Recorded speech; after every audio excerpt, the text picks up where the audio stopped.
मुख्यमंत्री विष्णुदेव साय ने अपने जापान प्रवास के दौरान ओसाका स्थित SAS सानवा कंपनी लिमिटेड को राज्य में निवेश के लिए आमंत्रित किया।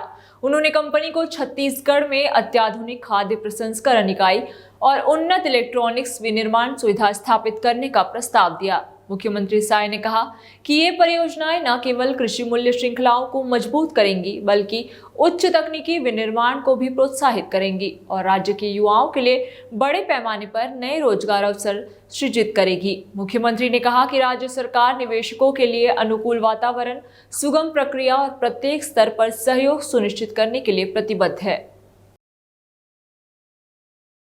देश में उपराष्ट्रपति का पद खाली होने के बाद भाजपा और कांग्रेस इन दोनों ही अपने अपने उम्मीदवार नामित कर दिए हैं। वहीं कांग्रेस द्वारा सुप्रीम कोर्ट के पूर्व जज बी सुदर्शन रेड्डी का नाम सामने लाया गया है, जिसके बाद से ही भाजपा लगातार कांग्रेस के इस फैसले को लेकर हमला बोल रही है।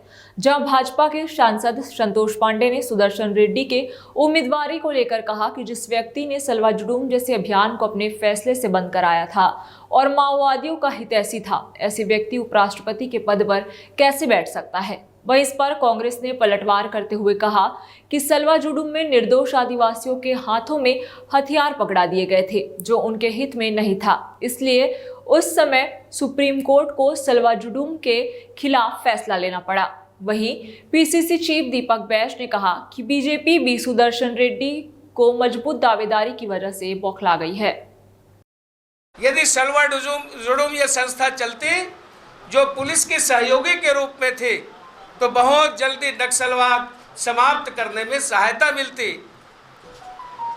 जिसको सलवा जुडूम खत्म हो जाए, यह निर्णय उन्होंने दिया। और इतना ही नहीं, उन्होंने यहाँ की सरकार की आर्थिक व्यवस्था कैसी है और उस व्यवस्था के लिए ये जो कर रहे हैं, ये क्रांतिकारी का रूप है। इस भाषा को उन्होंने प्रयोग किया, क्रांतिकारी। यानी ये किस विचारधारा के हैं? बी सुदर्शन रेड्डी, जिसको Congress party, Indian national Congress ने अपना उपराष्ट्रपति पद के लिए उम्मीद। क्या भारतीय जनता पार्टी सहमत है कि किस ग्रामीणों को हथियार बिना प्रशिक्षण के दे दिया जाए, बिना लाइसेंस के दे दिया जाए, बिना अथॉरिटी के दे दिया जाए? क्या भारतीय जनता पार्टी इसमें सहमत है? सुप्रीम कोर्ट ने इसी के संबंध में फैसला दिया थी, ग्रामीणों को हथियार नहीं देना चाहिए, ना कि सलवा जुडूम बंद करना चाहिए। यह पहले भारतीय जनता पार्टी को स्पष्ट होना चाहिए। और सलवा जुडूम एक स्वपुर्त आंदोलन था, लेकिन भारतीय जनता पार्टी की सरकार ने उन ग्रामीणों को सिर्फ एक हथियार बनाकर हथियार सौंपना उनके खिलाफ निर्णय था, ना कि सलवा जुडूम के खिलाफ निर्णय था।